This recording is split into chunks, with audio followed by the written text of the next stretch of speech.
हम 28 मई वाले, ये गीदड़ 9 मई वाले हैं। अताउल्लाह ताड़ड़ वफाकी वज़ीर इत्तलात व नशरियात अताउल्लाह ताड़ड़ ने कहा है कि हम 28 मई वाले हैं और ये गीदड़ 9 मई वाले हैं। उन्होंने अपने मुल्क और फ़ौज पर हमला किया।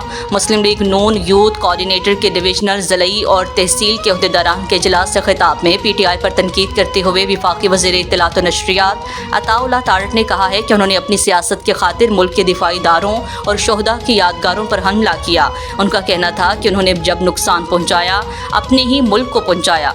नौशहरा की एक सीट की जीत सबसे भारी थी। जब PTI की हुकूमत अरूज पर थी तो मुस्लिम लीग नून ने नौशहरा से सीट निकाली। हम नवाज शरीफ और शहबाज शरीफ के कारकुन हैं।